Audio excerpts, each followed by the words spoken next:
Bonjour à tous et bienvenue dans cette vidéo du chapitre 5 portant sur un exercice de résolution de l'équation du mouvement d'une particule chargée dans un champ magnétostatique uniforme. Alors l'objectif de cette vidéo, c'est de résoudre un exercice qui est plutôt classique sur ce chapitre, qui consiste à développer, à montrer l'équation du mouvement d'une particule chargée dans un champ magnétique. Donc pour ce faire, on considère qu'on a une particule de charge Q qui arrive à vitesse V, donc qui est dans le vide, et qui arrive à un moment dans un champ magnétique.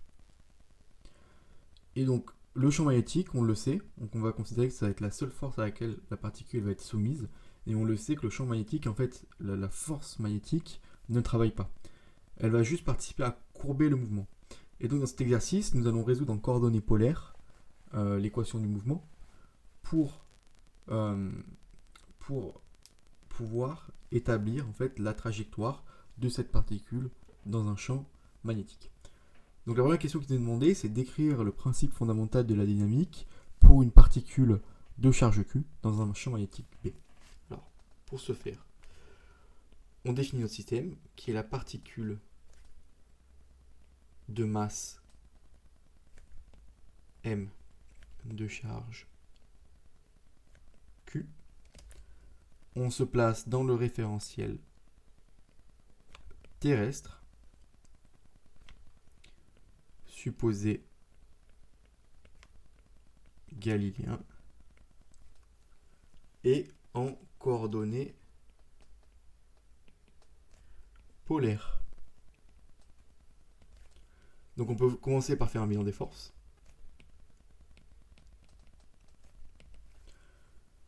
On a pu voir dans le chapitre de cours que le poids peut être négligé du fait que l'intensité de la force magnétique est très largement supérieure à l'intensité de la gravitation. Donc la seule force qui va s'appliquer, c'est donc la force magnétique. QV produit vectoriel B. On peut donc écrire le PFD qui nous dit que la somme des forces extérieures est égale à la masse fois l'accélération. On considère donc, on a vu que notre vitesse à t égale à 0, on va considérer que c'est V0 selon UX. Donc on a l'équation du moment qui s'écrit MA est égale à QV produit vectoriel B. Et là, un petit rappel de cinématique s'impose.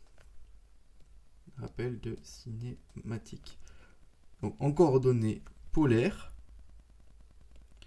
le vecteur position s'écrit R, UR. Le vecteur vitesse, qui est la dérivée du vecteur position par rapport au temps, ça va être d dt, r ur, et ensuite on distribue la dérivée et on a r point ur plus r θ point selon uθ. On fait de même pour l'accélération. On a l'accélération, c'est d dt de v, et donc d dt r point ur plus r θ point uθ, ce qui est donc égal à r point point ur plus r point θ point uθ plus r point θ point uθ plus r point point plus r, excusez-moi, r θ point point uθ moins r θ point carré ur.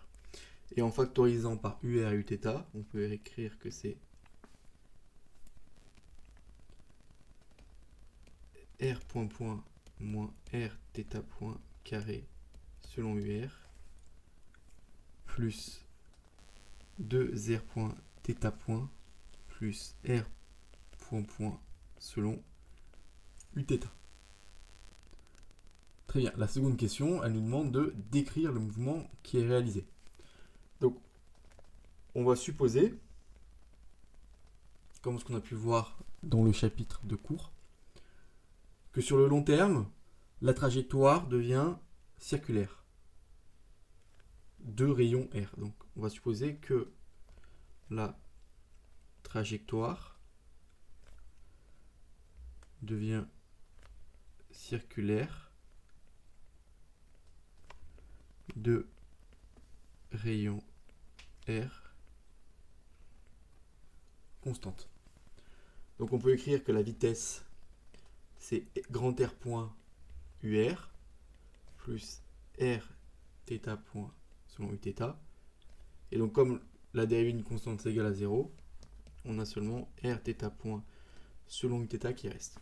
De manière similaire pour l'accélération, hein, R point point moins R point carré selon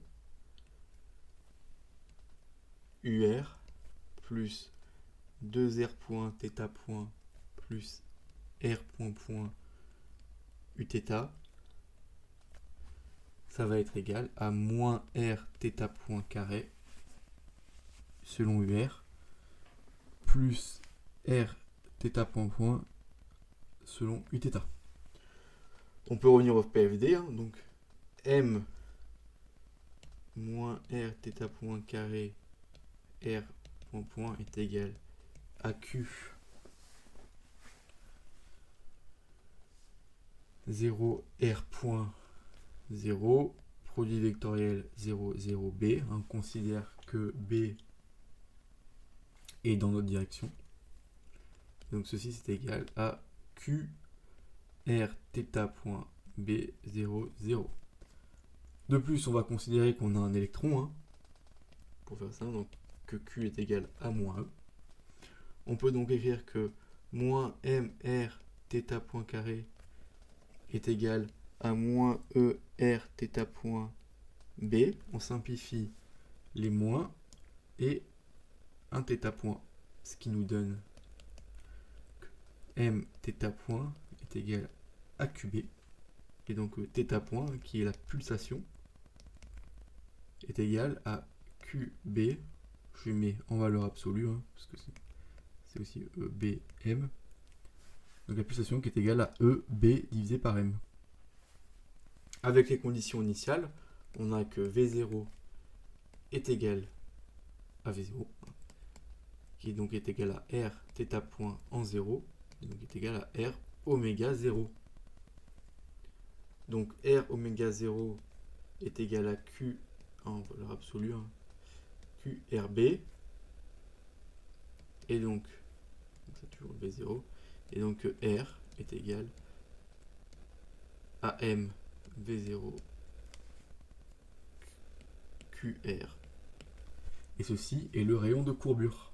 Donc on a pu définir la pulsation cyclotron, EB divisé par M, et le rayon de courbure de la trajectoire, R est égal à M V0 sur QR. Je vous remercie de m'avoir suivi le long de cette vidéo, et à bientôt.